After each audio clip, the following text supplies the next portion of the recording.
나는 12년 동안 공들여온 게임의 마지막 칩을 밀어넣듯 유리회의 테이블 위로 내 명함을 미끄러뜨렸다. 대표이사는 비웃음을 터뜨렸다. 불과 20분 전, 민태준 대표는 우리 회사를 인수할 기업의 임원 6명이 보는 앞에서 나를 해고했었다. 하지만 지금 그는 마치 내 명함이 그를 범죄자로 지목하기라도 한 것처럼 뚫어지게 쳐다보고 있었다. 웃음소리가 먼저 멈췄다. 그리고 그의 얼굴에서 핏기가 사라졌다. 하지만 순서대로 이야기하는 게 좋겠다. 내 이름은 오지윤, 올해 46이다. 그날 아침 전까지 나는 지난 10년이 넘는 세월 동안 성수동의 낡은 네일숍 2층 임대 사무실에서 시작한 북성 물류를 기업 가치 9천억 원에 달하는 물류 플랫폼으로 키워냈다. 나는 화려한 슬로건이나 바이럴 마케팅으로 이 일을 해내지 않았다. 아무도 읽지 않는 엑셀시트, 아무도 이해하려 하지 않는 계약서, 그리고 모두가 필요해지기 전까진 무시했던 비상대책들로 회사를 일궜다. 유가가 급등할 때 비용을 방어할 수 있는 운송 네트워크를 짰고, 태풍으로 남해안 항만이 마비됐을 때 규제 당국의 감시를 피하면서도 합법적으로 물량을 처리할 수 있는 컴플라이언스 프레임워크를 협상했다. 새벽 2시에 데이터 센터가 셧다운됐을 때 화물이 멈추지 않게 한 백업 라우팅도 내가 설계했다. SNS에 리더십 명언을 올리는 대신 새벽에 현장과 통화하고 있던 사람은 바로 나였다. 그러다 창업주가 은퇴했다. 인수인계도 완충 기간도 없이 금요일에 보낸 작별 이메일 한 통이 전부였고 월요일에 그의 사무실은 비어 있었다. 그때 민태준이 왔다. 27세 창업주의 조카이자 운영 능력보다는 인맥 파티로 더 유명한 해외 MBA 출신. 그는 첫 출근날 전사회의를 소집해 선언했다. 우리는 이 회사가 작동하는 방식을 제로베이스에서 다시 생각할 겁니다. 사람들은 고개를 끄덕였다. 나는 그러지 않았다. 일주일도 안 돼서 각 본부장들은 그를 건너뛰고 내게 직접 보고하기 시작했다. 법무, 재무, 구매팀까지.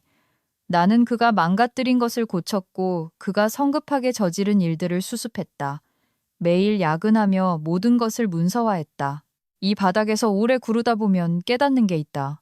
기업의 재앙은 폭발음과 함께 시작되지 않는다. 그것은 능력 없는 자의 근거 없는 자신감에서 시작된다. 대기업인 혜성그룹이 인수실사를 시작했을 때 나는 이 일이 어떻게 끝날지 정확히 알고 있었다. 민태준만 몰랐을 뿐이다. 잠시, 지금 어떤 자세로 계신가요? 오래 앉아 계셨다면 잠시 일어나 스트레칭을 하거나 공간을 바꿔보세요. 머리를 식히는데 도움이 됩니다. 오늘 어디서 이 이야기를 듣고 계신지 댓글로 남겨주세요. 저는 이 이야기가 어디까지 닿는지 보는 게 즐겁거든요. 이 순간이 공감되신다면 알고리즘 때문이 아니라 우리가 이런 이야기로 계속 만날 수 있도록 구독을 눌러주세요. 이제 분위기가 조용히 하지만 확실하게 바뀌는 순간으로 돌아가 보죠.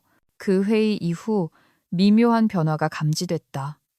나는 더 이상 회의에 초대받지 못했다. 민태준은 대놓고 말하진 않았다. 그저 캘린더 초대 명단에서 내 이름을 뺐을 뿐이다. 전략회의는 리더십 전용이 되었고 주요 협력사 미팅은 내가 모르는 메신저 방에서 수시로 이루어졌다. 사람들이 내가 어디 갔냐고 물으면 그는 어깨를 으쓱하며 말했다. 오, 전무님은 비전보다는 실무형이시잖아. 나는 그것을 허락으로 받아들였다. 조직 생활을 오래 하다 보면 무시당하는 것과 과소평가당하는 것의 차이를 알게 된다. 전자는 위험하지만 후자는 유용하다. 나는 조용히 지냈다. 내 일을 했고 여전히 내 권한으로 고칠 수 있는 것들을 고쳤으며 그 외의 모든 것은 기록으로 남겼다. 혜성그룹의 실사팀은 질문이 많았다. 서류상으로 북성물류는 탄탄했다. 매출은 안정적이었고 이익률도 건전했다.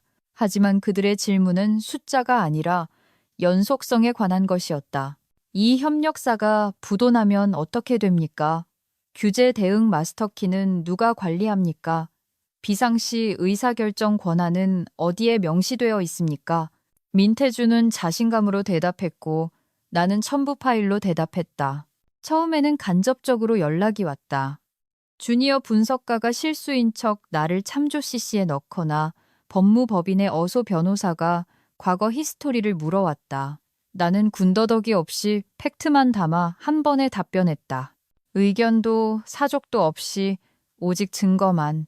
그러자 해성그룹의 인수통합팀장인 한수진 상무가 내게 직접 메일을 보냈다. 오, 전무님, 운영상 의존성 문제로 15분 정도 통화 가능하실까요? 나는 그 메일을 필요 이상으로 오래 응시했다. 그 의미를 알았기 때문이다. 상대가 진짜 지도를 쥐고 있다고 확신하지 않는 한 인수 측 임원이 피인수 기업 임원에게 직접 연락하지 않는다. 나는 수락했다. 딱 한 번의 통화, 15분. 그게 내 원칙이었다. 한 상무는 시간을 낭비하지 않았다. 그녀는 특정 벤더에 대한 종속성, 문서화되지 않은 전결 규정, 그리고 비상 권한에 대해 물었다. 나는 리스크가 어디에 있고 안전장치가 어디에 있는지 정확히 알려주었다. 그리고 아주 무심한 듯 덧붙였다. 그 안전장치 중 몇 가지는 사람에게 의존하고 있습니다. 그녀가 멈칫했다. 누구에게 의존합니까? 역사적으로는 내가 말했다. 접니다. 그것으로 충분했다. 그 후 물밑에서 일들이 빠르게 진행됐다. 인수인계 초안 차트에 내 이름이 참조되기 시작했다. 헤드라인이 아니라 각주에. 수정을 거쳐도 살아남고 변호사들이 이유 없이 지우지 않는 그런 각주에 내 이름이 있었다. 그 사이 민태주는 변화를 발표하느라 바빴다. 그는 현장에서 팔레트 하나 옮겨본 적 없는 컨설턴트가 제안한 린승인 모델로 우리의 구매 프로세스를 갈아엎었다. 대금 지급이 막혔다. 화물연대 소속의 주요 운송사가 배차 중단을 위협하며 전화를 걸어왔다. 나는 통화 한 번으로 해결했고 사고 일지를 작성해 해성그룹에 리스크 관리 메일로 보냈다. 사견 없이 팩트만. 가장 기이한 건 민태준의 오만이 아니라 그의 확신이었다. 그는 리더십이란 회의실에서 가장 큰 목소리를 내는 것이라고 진심으로 믿었다. 의도만 좋으면 실행은 마법처럼 따라올 것이라고. 직원들이 시스템을 믿기 때문에 회사가 돌아가는 것이라고 생각했다. 하지만 시스템은 믿음을 갖지 않는다. 시스템은 복종할 뿐이다. 그리고 나는 불안하면서도 강력한 사실을 깨닫기 시작했다. 해성그룹은 더 이상 민태준을 보고 있지 않았다. 그들은 민태준이 방에 없을 때 무슨 일이 벌어지는지를 보고 있었다. 첫 번째 문서는 수요일 밤늦게 도착했다. 제목도 인사말도 없이 그저 인수인계 조직도 내부 초안이라는 파일명만 있었다. 무시하려 했지만 오랜 습관 때문에 열어볼 수밖에 없었다. 나를 위한 문서가 아니라는 건 분명했다. 아직 완성되지 않은 메모와 변경 추적 사항이 가득한 실무 문서였다. 이름이 비어있고 역할이 반쯤 정의된 결정이 공식화되기 전 단계의 파일. 천천히 스크롤을 내렸다. 거기 있었다. 운영 연속성 권한. 그 아래 한 줄.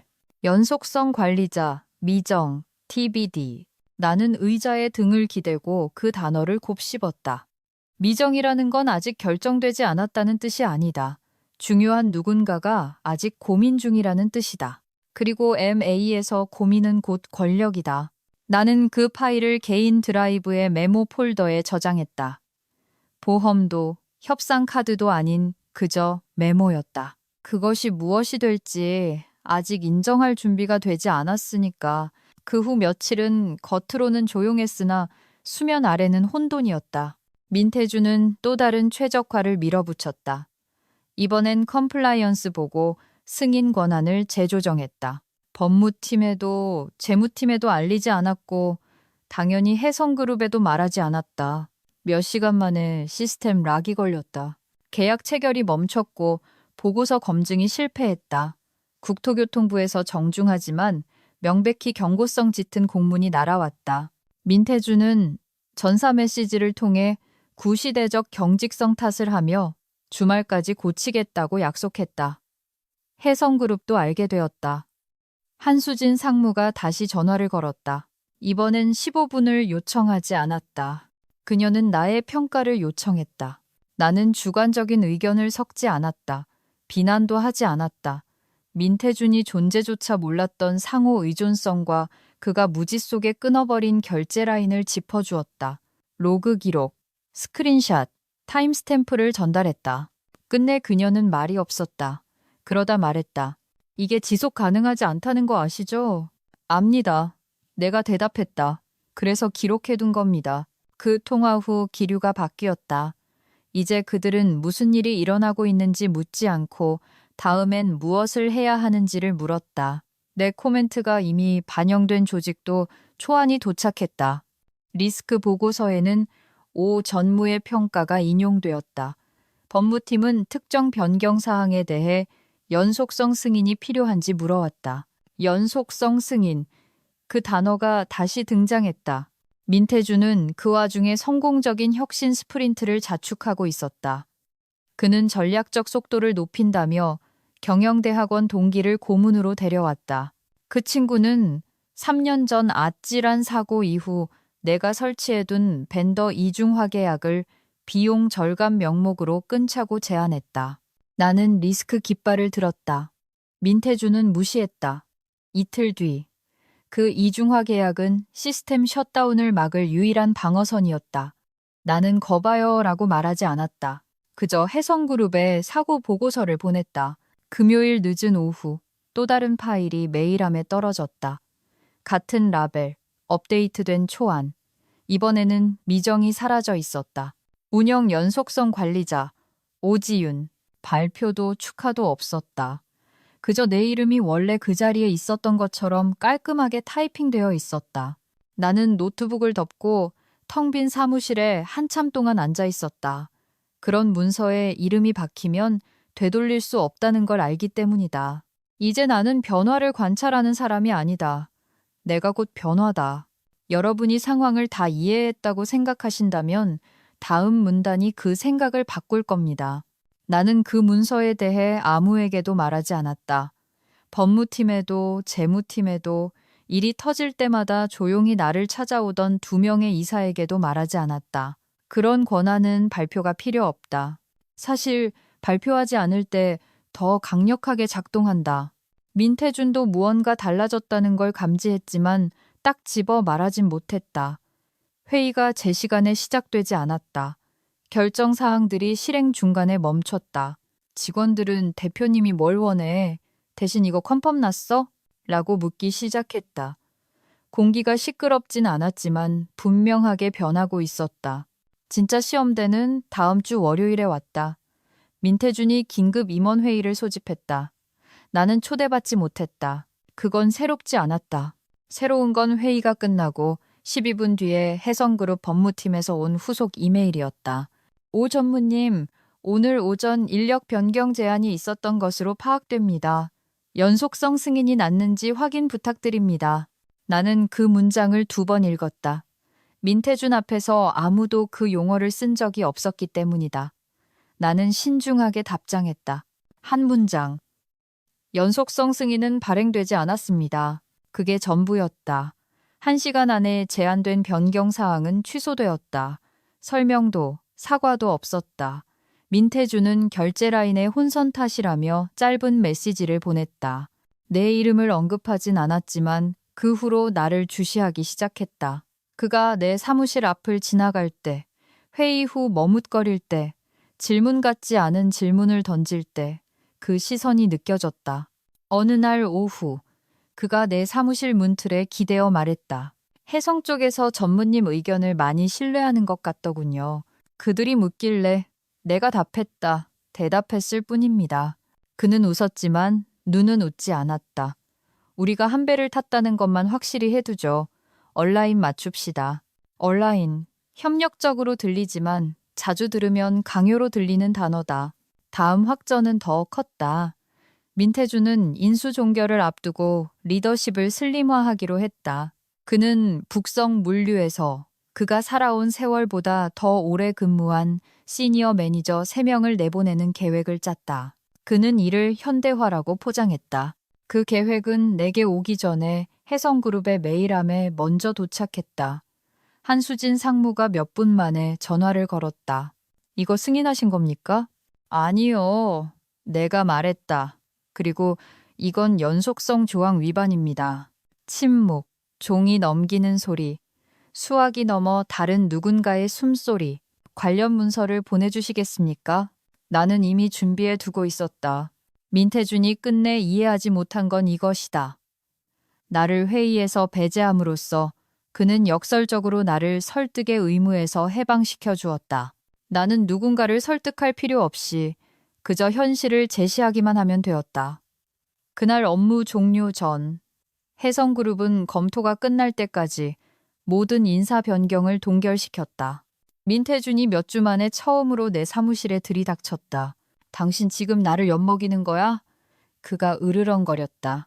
나는 모니터에서 눈을 떼고 그를 올려다봤다. 차분하고 흔들림 없이 제 일을 하는 겁니다. 네, 일은 운영 지원이야. 그가 소리쳤다.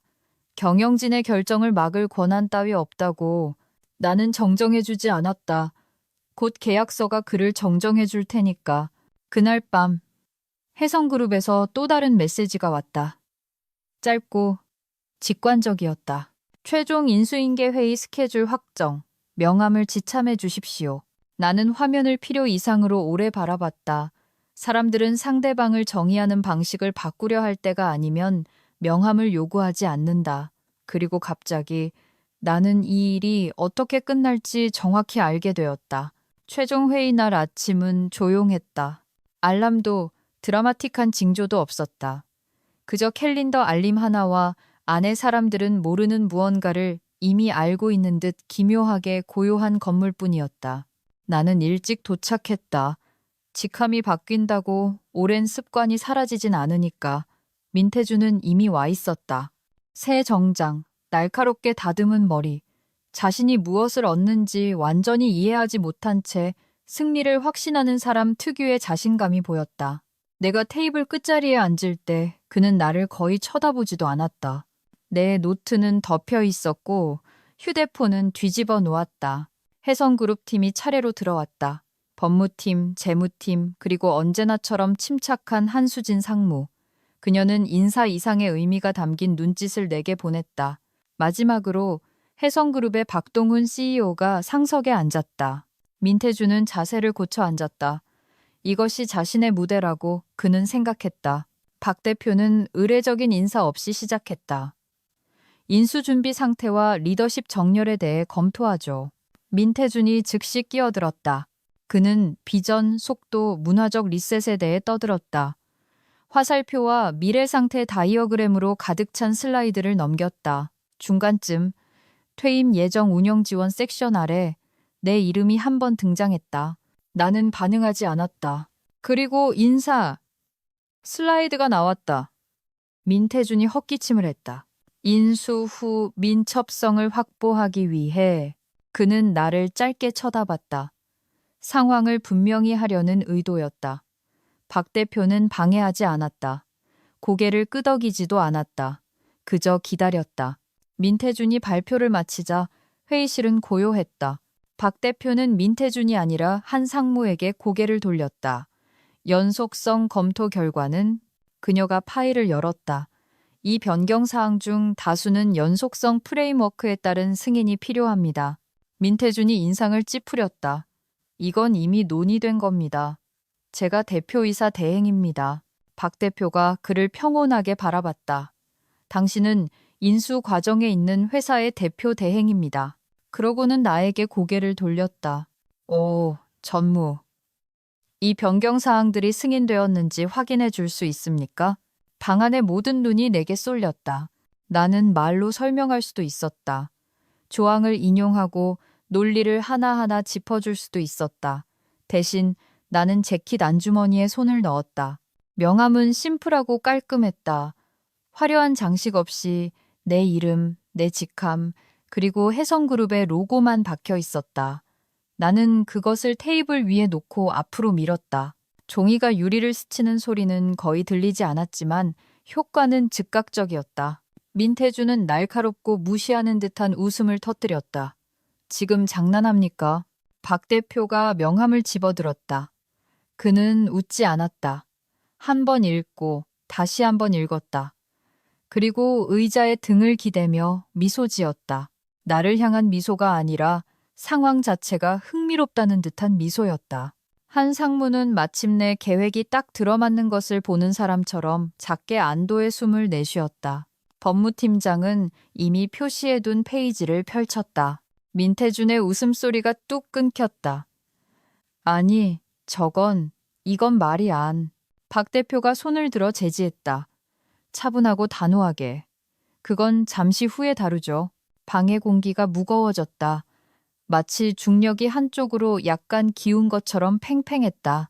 민태준은 부임 이후 처음으로 불안한 표정을 지었다. 권력이 이동했기 때문만이 아니라 자신의 허락 없이 이동했기 때문이다. 끝까지 지켜보시면 다른 사람들이 놓친 게 무엇인지 알게 되실 겁니다. 박 대표는 서두르지 않았다. 민태준이 대비하지 못한 부분이었다. 그는 침묵을 모두가 불편해할 만큼 길게 끌었다. 그러고는 혜성그룹의 법무자문위원에게 고개를 끄덕였다. 변호사가 파일처를 열어 테이블에 있는 모두가 볼 수 있게 돌렸다. 14페이지 그녀가 건조하게 말했다. 이항입니다. 민태준이 몸을 앞으로 숙였다. 이럴 필요 없습니다. 오해가 있다면 나중에 따로. 지금 오해를 풀고 있는 겁니다. 박 대표가 답했다. 바로 지금. 변호사가 읽어내려갔다. 빠르지도 극적이지도 않게 아주 명료하게 모든 인수인계 단계의 인사 및 운영 결정은 지정된 연속성 관리자의 최종 권한 하에 있으며 이 승인은 인수이사회의 비준 없이는 임시 또는 대행 임원에 의해 번복될 수 없다. 그녀가 잠시 멈췄다. 지정된 연속성 관리자 오지윤. 민태준은 마치 오래 쳐다보면 글자가 바뀌기라도 할 것처럼 페이지를 노려봤다. 말도 안 돼. 그가 말했다.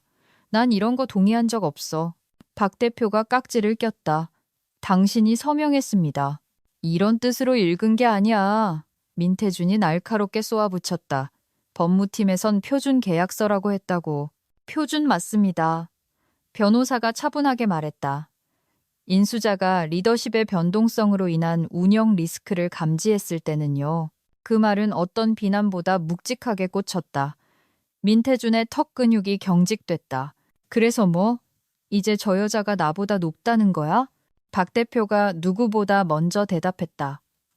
인수 운영에 관해서는? 네, 그렇습니다. 회의실은 조용했다. 아무도 민태준을 변호하지 않았다. 아무도 반박하지 않았다. 계약서는 위계질서 따위 신경 쓰지 않으니까. 계약서가 신경 쓰는 건 서명뿐이다. 그리고 명확히 하자면 박 대표가 계속했다. 연속성 승인 없이 제한된 모든 인사 변경은 무효입니다. 그는 여전히 화면에 띄워져 있는 슬라이드, 시니어 매니저들을 퇴출 명단에 올린 그 화면을 바라봤다. 민태준은 마른 침을 삼켰다. 한 상무가 이어서 말했다. 또한 구매 프로세스 변경을 원복하고 이전의 컴플라이언스 체계를 즉시 복구할 겁니다. 민태준이 그녀를 돌아봤다. 그냥 되돌릴 순 없어. 내가 이미 승인했다고.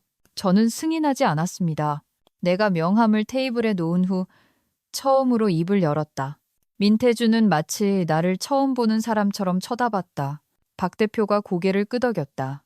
고맙습니다. 자, 민태준 씨, 이제 당신의 향후 역할에 대해 논의해야겠군요. 민태준은 익숙한 권위를 붙잡으려 허리를 꼿꼿이 폈다. 당연히 오 전무의 운영 감독하에 인수 후 리딩은 제가 계속하는 것으로. 박 대표는 즉답하지 않았다. 그는 두 번째 얇은 파일처를 열었다. 정교했다. 사실 그가 말했다. 우리는 다른 배치를 결정했습니다. 민태준의 자신감이 흔들렸다. 당신은 우리 지방 물류센터의 시설 관리직으로 재발령될 겁니다. 현장 경험을 쌓을 좋은 기회죠. 민태준이 눈을 깜빡였다. 지금 나를 좌천시키는 겁니까? 재배치하는 겁니다. 박 대표가 대답했다. 연봉은 동일합니다. 업무 범위가 다를 뿐. 말은 관대하게 들렸지만 실상은 아니었다. 야간 근무, 창고, 그리고 진짜 책임이 따르는 곳. 민태준은 입을 열었다가 닫았다. 그는 테이블을 둘러보며 지지를 구했지만 거기엔 아무것도 없었다. 마침내 그가 나를 보았다. 당신이 계획한 거야. 나는 그의 눈을 똑바로 쳐다봤다. 차분하고 흔들림 없이. 아니요, 내가 말했다. 난 준비했을 뿐입니다. 그건 다릅니다. 그리고 그 차이가 단 한 번의 회의로 그의 커리어 궤적을 끝내버렸다. 회의는 별다른 의식 없이 끝났다. 박수도 고성도 없었다. 판결이 내려진 법정처럼 의자가 뒤로 밀리는 소리와 파일 덮는 소리만 조용히 들렸다. 해성그룹 팀이 먼저 나갔다. 그들은 이미 타임라인과 다음 단계를 논의하고 있었다. 마치 아무런 특별한 일도 없었다는 듯이. 그들에게 이건 그저 리스크 해소에 불과했으니까. 민태주는 앉아 있었다. 다른 사람들은 그와 눈을 마주치지 않고 빠져나갔다. 그가 얻지 못했지만 절실히 필요로 하는 공간을 내어주면서 나는 노트를 챙겨 일어섰다. 아무 말 없이 그를 지나쳐 나갈 생각이었다. 오, 전무, 그가 불렀다. 날카롭지도 화나지도 않은 아주 작은 목소리였다. 나는 돌아섰다. 그는 여전히 박 대표가 밀어준 발령 통지서를 쥐고 있었다. 접지도 않고 기다리면 종이가 스스로 설명이라도 해줄 것처럼 쳐다보고 있었다. 알고 있었잖아. 그가 조용히 말했다. 이 모든 시간 동안 나는 대답을 신중히 골랐다. 대표님이 본인이 경영하는 게 뭔지 이해 못한다는 건 알았습니다. 내가 말했다. 그리고 자신감으로 경험을 대체할 수 있다고 믿는다는 것도요. 그가 입술을 깨물었다. 경고해 줄 수도 있었잖아. 했습니다. 내가 대답했다. 대표님은 그걸 저항이라고 부르셨지만요. 그 말은 회의에서 나온 어떤 말보다 더 아프게 박혔다. 그는 다시 종이를 내려다봤다. 군산이라니. 그가 중얼거렸다. 야간 근무. 6개월이면 어떤 화려한 프레젠테이션보다 더 많은 걸 가르쳐 줄 겁니다. 내가 말했다. 배우려고만 한다면요. 그는 대답하지 않았다. 나는 밖으로 나왔다. 내 책상. 당분간은 내 옛 책상으로 돌아왔다. 해성그룹의 임시 출입증을 재킷에 달았다. 플라스틱이 부딪히며 가벼운 소리를 냈다. 극적이지 않은 그저 확인의 소리였다. 이메일은 이미 와 있었다. 법무팀은 내 일정을 물었고 재무팀은 벤더 대금 지급 조건 복구를 요청했다. 운영팀은 우선순위를 물어왔다. 몇 주 만에 처음으로 그 소음들이 다시 의미 있게 다가왔다. 늦은 오후 해성그룹의 통합공지가 나갔다. 신중하게 단어를 고른 중립적인 공지였다. 특정 이름이 강조되지 않았고 오직 구조, 권한, 그리고 연속성만이 담겨 있었다. 민태준의 이름은 한 번, 과도기적이라는 단어 속에 파묻혀 등장했다. 나는 자축하지 않았다. 리스트를 만들었다. 복구해야 할 시스템, 안심시켜야 할 사람들, 내부와 외부의 신뢰 재건. 권력은 찰나지만 책임은 그렇지 않으니까. 그날 저녁 짐을 싸는데 휴대폰이 울렸다. 모르는 번호였다. 민태준입니다. 다음 주 군산으로 갑니다. 당신이 뭘 하려던 건지 이해 못했었습니다. 이제는 알 것 같습니다. 나는 화면을 한참 응시했다. 그리고 답장을 쳤다. 말하기보다 많이 들으세요. 일을 배우세요. 신뢰는 거기서 나옵니다. 거의 즉시 말줄임표가 떴다가 사라졌다. 감사합니다. 그게 끝이었다. 나는 휴대폰을 끄고 조명이 어둑해진 건물을 나섰다. 내일은 길고 힘들고 꼭 필요한 하루가 될 것이다. 그리고 몇 달 만에 처음으로 나는 평온함에 가까운 무언가를 느꼈다. 회사가 더 이상 소음으로 운전되지 않고 기계가 실제로 어떻게 돌아가는지 아는 사람에 의해 움직이고 있었으니까. 진짜 일은 다음 날 아침 시작됐다. 거창한 발표도 타운홀 미팅도 없었다. 그저 접근 권한을 복구하고 업무 흐름을 되돌리고 최적화라는 명목으로 마비됐던 채널들을 다시 여는 일련의 조용한 이메일들 뿐이었다. 나는 직함을 바꾸지도 자리를 재배치하지도 않았다. 시스템을 고쳤다. 1순위는 협력사. 지급 보류됐던 세 곳의 공급업체에 직접 전화해 남 탓하지 않고 혼란에 대해 사과했다. 민태준이 끊었던 이중화 계약을 복구하고 신의를 보여주기 위해 결제 기한을 앞당겼다. 두 곳은 직접 전화 줘서 고맙다고 했고 한 곳은 이제 다시 진지하게 하는 겁니까? 라고 물었다. 나는 네라고 답했고 진심이었다. 이순희는 컴플라이언스, 실험적인 툴을 롤백하고 감사를 통과했던 프레임워크를 복구했다. 법무팀은 다시 가시성을 확보했다. 보고서는 깔끔하게 검증됐다. 규제당국의 질의에는 사과 대신 증빙 서류로 답변했다.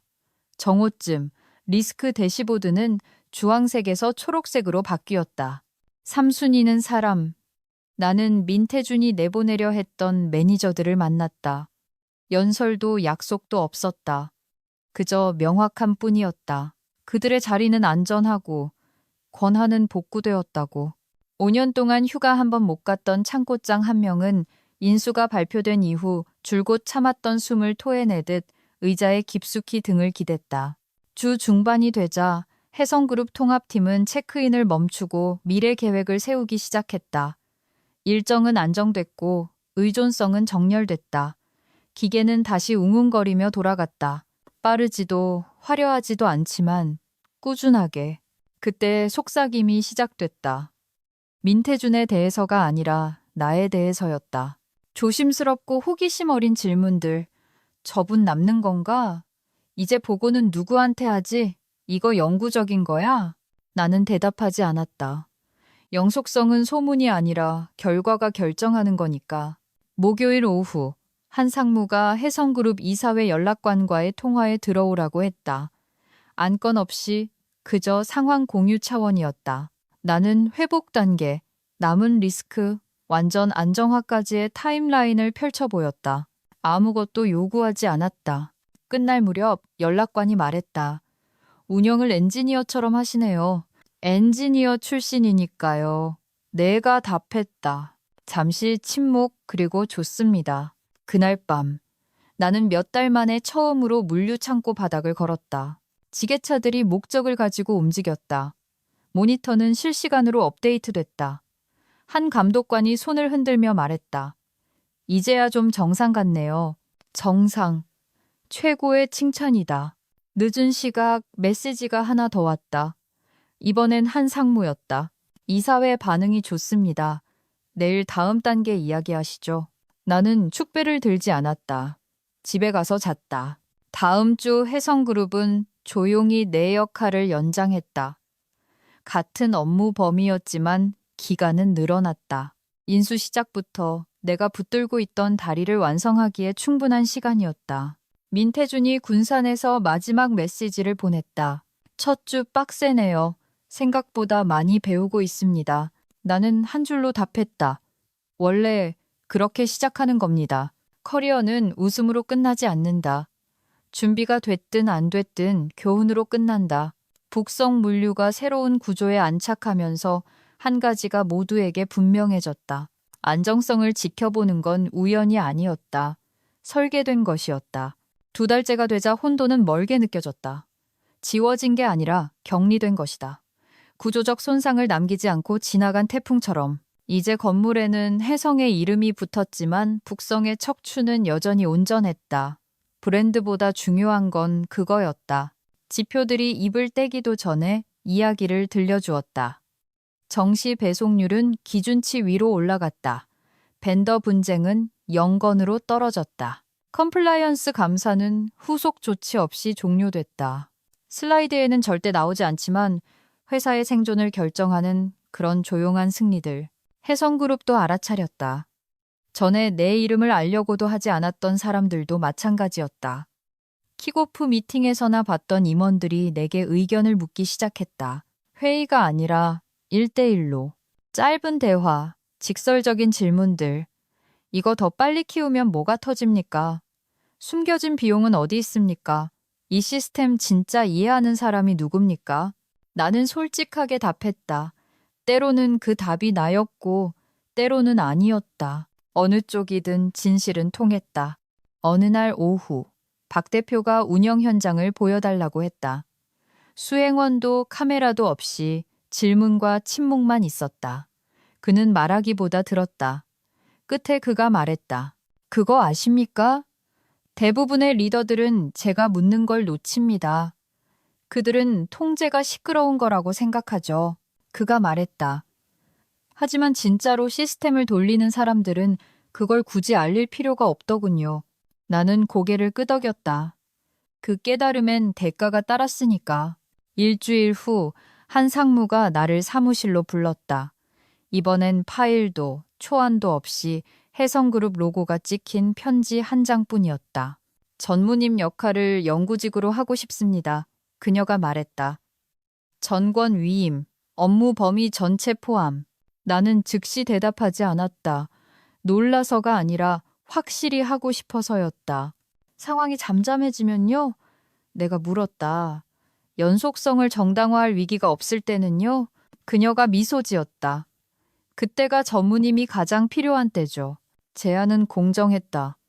아니, 그 이상이었다. 지분, 자율성, 시간. 나는 그날 저녁 수락했다. 나는 민태준이 비웃었던 그 회의실을 지나갔다. 유리 테이블은 사라졌고 회사가 교훈을 얻은 듯 더 심플하고 기능적인 것으로 교체되어 있었다. 휴대폰이 한 번 더 울렸다. 민태준이 보낸 마지막 메시지였다. 리더십이 진짜 뭔지 이제야 좀 알 것 같습니다. 답장하지 않았다. 어떤 깨달음은 확인받을 필요가 없다. 건물을 나설 때 내 뒤로 층층이 불이 꺼졌다. 극적이지 않게 순차적으로 시스템이 유능한 손에 맡겨졌을 때 휴식하는 방식이다. 박수가 아니라 신뢰와 함께. 6개월 후 아무도 그 회의에 대해 이야기하지 않았다. 잊혀서가 아니라 더 이상 중요하지 않았기 때문이다. 북성 물류는 운이나 영리한 조작으로 인수해서 살아남은 게 아니었다. 올바른 시스템이 있었고 그것을 운영할 신뢰할 수 있는 사람들이 있었기에 살아남았다. 대부분의 이야기가 빼먹는 부분이 바로 이거다. 회사는 갑자기 훌륭해지지 않았다. 가장 좋은 방식으로 다시 지루해졌다. 프로세스는 작동했고 결정에는 책임자가 있었으며 문제는 초기에 발견되어 쇼 없이 해결됐다. 기계는 설계된 대로 움직였다. 그리고 나는 그렇게 되도록 두었다. 나는 모든 곳에 존재하기를 멈췄다. 위임했고 기록했다. 나 자신에 대한 이중화를 구축했다. 리더십은 대체 불가능한 존재가 되는 게 아니라 내가 없어도 일이 돌아가게 만드는 것이니까. 어느 날 오후 분기 보고서를 검토하다가 작지만 의미 있는 것을 발견했다. 수년 동안 고전했던 지역의 마진율이 개선된 것이다. 요란한 팡파르도 공지도 없이 마침내 행동할 권한을 얻은 관리자가 조용히 수정한 결과였다. 그때 나는 알았다. 끝났다는 걸. 일이 아니라 한 챕터가. 민태주는 돌아오지 않았다. 건너 듣기로는 군산에 예상보다 오래 머물렀다고 했다. 바닥을 배우고 사람 이름을 익히고 결과에 대한 책임을 배우다가 결국 다른 회사로 옮겨 고통이 가르쳐준 것을 적용할 기회를 찾았다고 한다. 그가 그랬기를 바란다. 그날 회의실에서 끝난 건 그의 직책뿐만이 아니었으니까 목소리 크기를 가치로 착각하는 그 리더십의 버전이 끝난 것이다. 그가 비웃었던 그 명함, 나는 아직 가지고 있다. 승리의 상징이라서가 아니라 자격 없이 얻은 권위가 얼마나 부서지기 쉬운지 상기시켜주기 때문이다. 사람들은 가끔 묻는다. 그의 커리어가 실시간으로 무너지는 걸 보는 기분이 어땠냐고. 복수처럼 느껴지진 않았다. 중력처럼 느껴졌다. 구조를 오랫동안 무시하면 결국 구조가 당신을 바로잡는다. 나는 목소리를 높이지 않았다. 협박하지도 않았다. 그럴 필요가 없었다. 나는 시스템을 읽었고 존중했다. 그리고 때가 되었을 때 시스템이 나를 대신해 말하게 했다. 아무도 박수치지 않지만 가장 오래 남는 건 바로 그 부분이다. 그래서 12년의 건설, 몇 달간의 침묵, 그리고 테이블 위로 미끄러진 명함 한 장을 통해 배운 게 있다면 이것이다. 남들보다 더 크게 떠들어서 이기는 게 아니다. 실제로 불이 켜져 있게 만드는 사람이 누구인지 이해함으로써 이기는 것이다. 그리고 소음이 마침내 잦아들 때, 그때가 진짜 커리어가 시작되는 순간이다. 잠시 멈춰서 설명보다는 듣고 싶습니다. 이런 이야기는 사실 계약서나 직함에 관한 게 아닙니다. 조용한 유능함이 통제받지 않은 자아를 만났을 때 무슨 일이 일어나는지에 관한 것이죠. 이 이야기를 듣고 어떤 기분이 드셨나요? 기억에 남는 순간이나 디테일이 있었나요? 어디서 듣고 계신지 알려주세요. 저는 모든 댓글을 읽습니다. 이 이야기가 마음에 와닿았다면 좋아요를 눌러주시고 이 이야기가 필요한 누군가에게 공유해주세요. 그리고 구독도 고려해주세요. 우리는 여기서 함께 의미 있는 무언가를 만들어가고 있으니까요.